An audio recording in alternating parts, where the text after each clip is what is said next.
Forward is Republican Mike Turner of Ohio, who is a member of several committees, including the House Armed Services Committee, joins us now from the floor of Capitol Hill.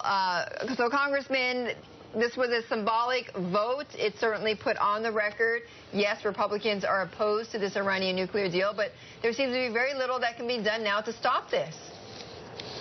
Well, this certainly is a blow for national security. And as you know, Betty, there's bipartisan opposition in both the House and the Senate, a majority of both houses opposing this deal. The House has taken its vote, registering its opposition to the Iranian deal that the president has negotiated. It's a bad deal, bad for our national security, and certainly bad for our allies in the Middle East. But in addition, the president has, in working with Senate Democrats, blocked a vote in the Senate, so the Senate is unable to register its opposition, which we know would be, again, a majority of that body, and would send to the president's desk a bill that he would have to veto in order to save the sanctions that he wants to relieve. Congressman, the countries who negotiated the Iranian deal, you know who they are: the U.S., Russia, China, France, the U.K., the 5 permanent members of the UN Security Council, plus Germany, and plus the European Union. Is it your contention that all of these countries have made a mistake, that the Iranians have basically pulled one over everybody's eyes?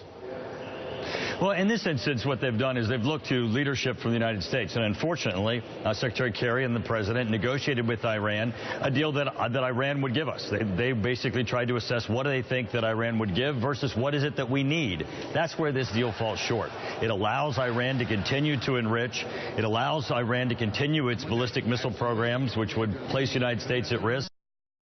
All of these nations are very concerned about every aspect of this, but they did defer to the leadership of the United States. And in this instance, both houses of the Congress, on a bipartisan basis, a majority, believe that the president's wrong. Sir, but I'm speaking specifically of everyone who negotiated this. Given the tension between the United States and Russia, are you telling us that Russia looked towards the United States for leadership on this issue, that the Russians and Sergei Lavrov, their foreign minister, did not take matters into their own hands during the negotiations?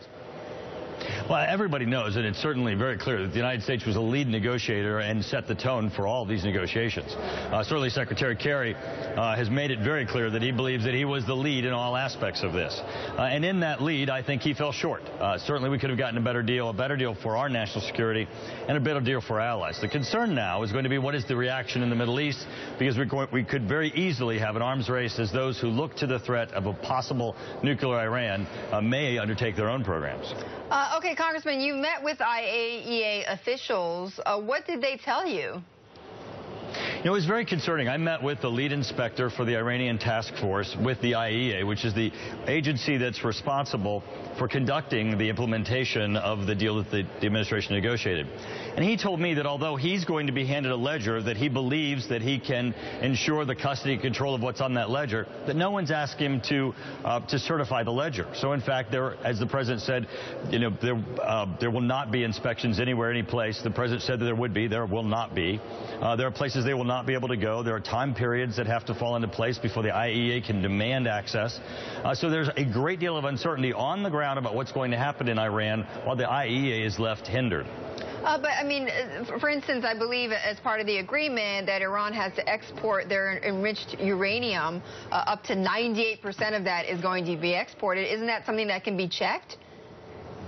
Well, and the point he was making, it can be checked as to what they have declared that they have, but since we can't inspect all of their facilities, there's really no way to know exactly what they do have. The president did not negotiate a deal that does allow for complete and total inspections. Even though the president, when the deal was done, stood in front of the American people and said this allows inspections anywhere, anytime, any place, it's just not true. The agreement itself does not give the IAEA that access, and so we never will know truly what is going on in Iran. We will have speculation. We'll certainly have intel community working to try to ascertain it, but we will not have the transparency, the openness that the president promised. Congressman, one of the Republicans running for President, Donald Trump, one of his famous books was The Art of the Deal, the art of this deal in any sort of negotiation, especially when the diplomatic stakes are this high. Is there not supposed to be a give and take? One side cannot possibly get everything that it wants. That's true, but this is about nuclear weapons. I mean, there's no margin of error here, right? I mean, it's not as if this is the type of deals that Donald Trump negotiates. This is something that goes straight to the heart of national security. So because of that, you have to go into those negotiations with absolutes that you must have. And in this instance, the president had absolutes. He told us what they were, and then he gave them up. That's not compromise. That's foolish. Mike Turner, Republican of Ohio, joining us from Capitol Hill to discuss the Iranian nuclear deal. Congressman, thank you for your time. We appreciate it.